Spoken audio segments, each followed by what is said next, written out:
Ito makakusap po natin sa linyang telepono si Attorney Romeo Esmero, abogado po ni Mayor Espinosa. Attorney, magandang hapon po. Magandang hapon po sa lahat ng Apo. mga nakikinig po. Apo, sa ngayon ho ba ay may balita na kung si Kerwin ho ay malapit na po o ano po ba ang plano ng mag-ama? Honestly, I was able to talk with Mariel, the daughter of Mayor Espinosa, and after that, she confirmed at least the reports that there are really plans on the part of Kerwin to surrender. And after that, para pinaplano to kasi right now, I'm not part of the plan. I'm not one of those planning. Kasi I understand na meron rin yata mga sarili mga lawyers siya, kaya may mga some sort na mga butulong kay Kerwin. And in fact, I have not seen Kerwin even for once. Anyway, there is a plan na siguro baka if ever there will be, may surrender siya, I'll be one of those and parang some sort na assisting in an orderly surrender, and after that, taking care that yung kanyang mga rights, legal and constitutional, will not be violated. Apo, Attorney, kahapon no, dininay ni Mayor Espinosa na yung mga napatay doon sa kanyang bakuran ay mga kilala niya. Pero ngayon no, isa sa mga tauhan na naaresto sa bypass operation ay kumbaga kinumpirma na tauhan nga ito, itong mga napatay ni Mayor Espinosa, bukod pa dun sa mga armas at source ng mga armas na nakumpiska. Ano po? Anong masasabi ng inyong kampo dito? First of all, very simple ang answer dyan. How could kasi ang yan, blame mo lang si Mayor Espinosa if an order was given by him. Lumalabas dito during the time that incident happened, nandito sa Manila si He's in Camp Crame.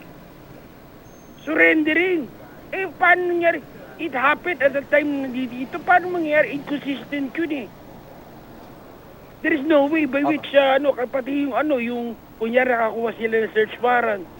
The only way to justify the validity and legality of the search is that at least na-receive man lamang ni Mayor yung search warrant. Problema, nandito siya sa Pilipinas There are processes to be followed in the just sa pagkuha ng mga search warrant. Isa sa mga may mga testigo. And after that, the person should have ang inaano ko is he's being linked to Shabu. Bakit na naging nangyari dito? Parang mga high-powered firearms na ang target. At saka alam naman yun na hindi naman kung meron man, sabihin na natin, kung may mga tao yun, hindi naman mga tao siguro ni kundi baring iba. Pero kasi si Mayor really vowed and promised to be na talaga really, he said to be bluntly, categorically, na talaga hindi niya mga tao yun. Apo, Attorney, napa-drug test na ba si Mayor Espinosa? Isa sa mga he undertook during the time of the taking of his of his judicial affidavit that he would undertake a drug test. Pero at the same time, we would still have to consult. Maraming sakit si Mayor It might raise some complications regarding his health Kaya nga at least pero sinabi man, he made the commitment to the investigating officer in the taking of his judicial affidavit that he would subject himself to a drug test. Apo, pero hindi ho ba simple lang ho yung drug test? Gaya po pag kumukuha po tayo ng lisensya, hindi naman talaga siya komplikado at required po para sa lahat. So, parang ito ba'y matutuloy pa o ano po sa tingin nyo? Right now, I cannot vouch for him regarding kung matutuloy o hindi, because that's what I could only hold is the fact na nagkaroon siya ng nag-taking judicial affidavit. It stated in the judicial affidavit that he vowed to take a drug test pero subject to confirmation by his doctors. Kailangan muna niya makonsulta yung kanyang mga doktor. Apo. At bilang panghuli po, ano ho ang inyong mensahe sa publiko at sa mga pulis din po na naghahawak ngayon kay Mayor Espinosa? Alam po nyo, sasabihin ko po talaga, very noble yung ginagawang, he's really the best president na talagang, na lumuklok sa Malacanang. He really works hard. A working president. Pero I feel that there should be some sort of a limit eh. Kasi kailangan muna, at least man lang, may konting ebidensya. Right now, ito si Mayor, walang ebidensya, not even a little eh. Where is the corpus delicti? The corpus delicti is the drugs.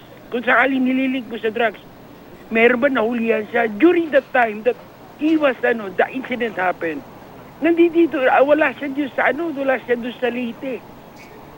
Nasa siya because, anong nangyari to, may threat sa kanya. Kaya nga umalis siya roon together with their, his family. Kaya you could never, wala lumalabas na walang connection to the crimes that are being imputed against him. To the, talaga, at saka at the same time, he's being liability for a crime. Apo, Attorney, maihabol ko lang, parang kasing ang pinagsimulan ho nito ay nag-bypass operation yung mga pulis sa Albuera at nakabili sila na may gitsang milyong halaga ng droga. Pero nung maghuhulihan na, tumakbo ho papasok sa bahay ni Mayor Espinosa at nung kanyang anak. So ito nag-trigger, actually, nag-trigger kung bakit ho talaga na-focus sa kanila eh. So ito po, ano pong masasabi niyo sa angulo? Ang sabi ko, the incident really happened, the bypass operation happened near the basketball court. I will confirm that one of those, sa mga naresto, parang some sort of bodyguard yata ni, pero reside na yon. Hindi na siya connected sa Mayor. May iba na siya mga, Kaya nangyari dito, nung tumakbo, ewan ko kung bakit. Pero, one thing is, kailangan ng sighting. Kailangan pakikipag-usap. In conspiracy, there is prior, simultaneous, and subsequent acts to be proven. Paano mangyayaring he could be ascribed na do sa criminal? Wala naman si Duterte, si Mayor during that time. In fact, wala talaga siya, kasi mayroong mga threats sa kanya, itutumpas niya. Opo. Attorney, yung sinasabi ho na nasa 300 million ang kinikita ni Kerwin Espinosa buwan-buwan dahil sa droga at ginagawa, may parang bagsakan o sabulab sa Camotes Island. Ano po ang masasabi niyo rito? Right now, I cannot say anything for Kerwin. In case na I'll be the one, I'll be likewise be handling the defense of Kerwin. That's the time that I could say a piece for him. Right now, at this point of time, I don't have any connection with Kerwin.